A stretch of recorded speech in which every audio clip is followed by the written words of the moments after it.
Picture a Sunday where the playoffs are on TV. The kid has a travel tournament in the afternoon, and both parents are furiously texting. Can I have the morning for the big game? We need to be at the tournament by noon. The kid is looking at the calendar like it's a referee's playbook. Welcome to Danny's Den, your weekly mix of law, love, sports, and pop culture. Let's chat. Quick note up front.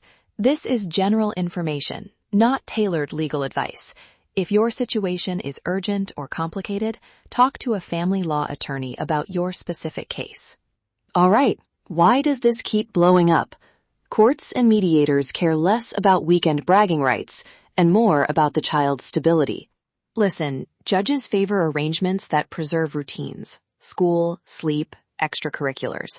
So showing you've thought about the child's schedule matters more than arguing over who gets the couch and the remote. Here's a compact, practical playbook. Quick steps you can try before anyone files anything. Step 1. Draft a season addendum. Just a short written agreement that adjusts the calendar for practices and games during the season. Step 2. Propose trade-offs. Example, you attend Sunday's playoff game, you give up a weekday evening, or offer an extra makeup weekend. Simple, fair, and court-friendly. Step 3. Use neutral, child-focused language in agreements.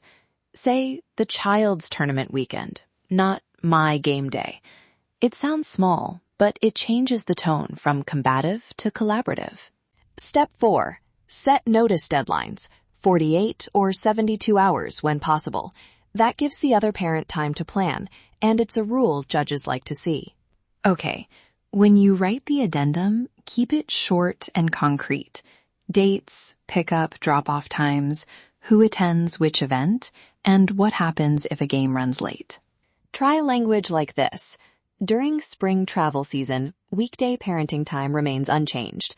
On tournament weekends, the parent with the weekend period has first right to attend tournaments scheduled on that weekend. If the non-weekend parent requests a specific game, they must provide at least 48 hours written notice and offer an equivalent makeup day within 14 days. Now, documentation. This is where credibility lives. Save calendars, coach emails, tournament confirmations, and time-stamped messages. Make a simple chronological calendar that shows practices, games, and who attended. And a quick real-world note. I worked with a parent who missed 2 playoff pickups without any record. That pattern undercut their credibility in mediation. Not because they loved the team less, but because the records didn't support their story. Little details change outcomes. One tip, don't dump every angry text into evidence. Present clean, relevant records, coach notes, confirmations, and time-stamped calendars. Courts want clarity, not a highlight reel of fights. On the parenting side, focus on routines and emotional coaching. Kids need steady bedtimes, consistent pregame rituals, and small transitional cues that travel between houses. Avoid using kids as messengers or bargaining chips.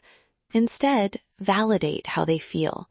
I know it's hard to choose between dad's jersey and your team roster. Give them a ritual, a lucky sock, a playlist, a post-game check-in, something that belongs to them, not to a parent. A couple of sports-specific clauses to adapt. For weekly tradition Sundays, on pre-scheduled home game Sundays within a parent's regular parenting time, that parent may attend the game. For contested Sundays, provide 48 hours notice for requested exchanges. Requesting parent proposes equivalent makeup time. For travel-heavy playoff seasons, require travel notice, clarify who handles late finishes, and set a transport plan so kids aren't left in the middle of a logistical mess. Those transport and late finish lines are where most fights happen. Put them in writing. Before we take a breath, quick music moment. After a tense weekend, play something mellow on the ride home. I like a calm R&B track with a steady groove. It helps kids come down from adrenaline and signals the shift to family time. All right, 3 simple moves to implement this week. 1. Document one weekend now. Add practices, games, and who attended to a shared calendar. 2. Draft a one-page season addendum with notice periods and trade rules and send it as a neutral proposal.